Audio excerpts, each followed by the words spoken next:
Okay, so post Hurricane Matthew update. So the generator, I lost power for about 48 hours during the hurricane.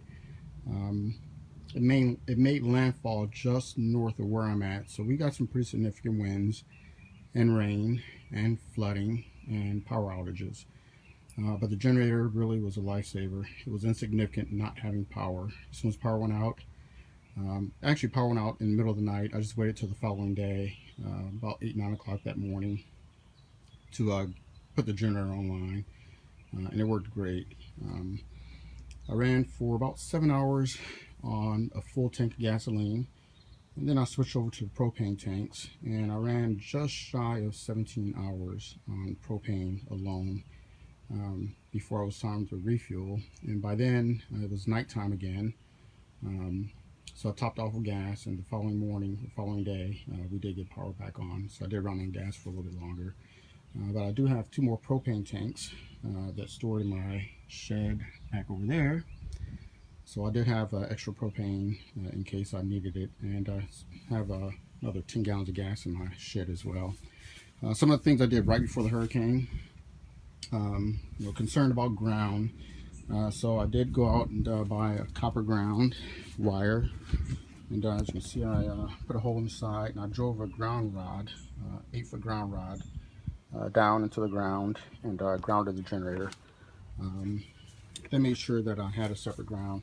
So I was in a hurry, so I just grounded it to this right here, just to say I was grounded somewhere. But over the next several days, I'll take that apart and ground it to the frame where the main generator is grounded, back in the back there. I'll do that. But again, that was a last minute afterthought.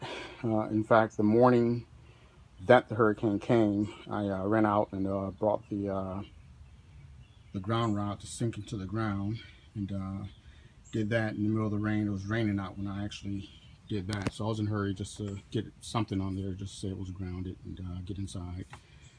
But again, worked great. In fact, the following day, after in the middle of the power outage, I took a couple cords and threw them over the fence to my neighbors, so they can have some power to keep their food from spoiling in the refrigerator. I had plenty of power with extra to spare, so worked out great.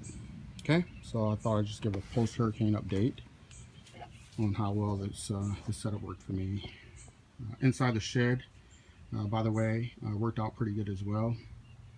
I did leave the doors open, as you see it right now, in the morning, afternoon hours. After about 10, 11 o'clock, opened the doors up and left the doors open. Close them up after 5, 6 o'clock, just to muffle the noise down a little bit. The generator really isn't that loud, but to keep it a little bit more quiet, just close those doors up, and it really does muffle the sound out quite a bit. I did have a fire extinguisher posted right next to the generator for the duration of the hurricane.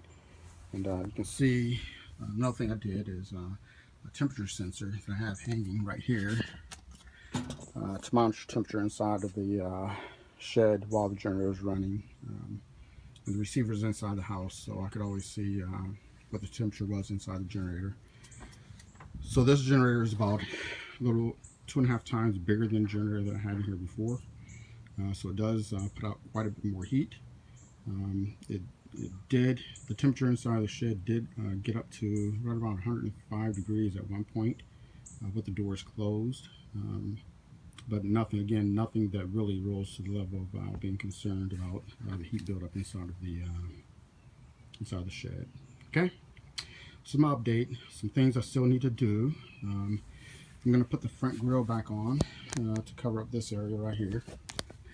I did have to go out and make some spacers because with this in place, the grill won't sit flush against the mounting pad. So I have some spacers to put right here to bring the front grill out a little bit. Again, I'm going to run that grounding cable a little more proper so that it's not stuck to the ground on the front of the machine, but grounded with the generator. And eventually, as I indicated before, I want to buy bigger tanks. I'd really like to be able to run 20 hours or more before it's time to do any type of refueling. But again, the two 20-pound tanks worked out pretty good. I will say also that I never really put that big of a load on it. The only thing that I really had running inside the house was refrigerators, freezers. Have the refrigerator, freezer in the garage, refrigerator in the house, a couple lights, fans, TV. That's about it. During the hurricane, the weather never got above 70, or it may have got up in the 70s, but it was really temperate out, so I didn't have to run the ACs. I did use the microwave stove, but again, not a whole big load that I put on the generator. That probably accounts for the really good fuel economy on it as well. Okay, all right, so that's it. Thanks for tuning in, and there's more updates coming. I'll be sure to post them up. All right. Oh yeah, one other thing. I want to show the way I powered the house. I don't think I've ever showed that. So I have my 30 amp outlet on the front of the machine that I have this cable plugged into, and this cable goes to an outlet on the side of the machine right here. I actually plug the cord in for my 30 amp outlet. I do have a 50 amp cord on the way. Once I get that 50 amp cord, then I'll upgrade to a 50 amp service. Just strangely enough, I bought all that stuff. I ordered it online maybe a week before the hurricane, and the hurricane came before it arrived, so I was stuck with using 30 amps. That was plenty enough.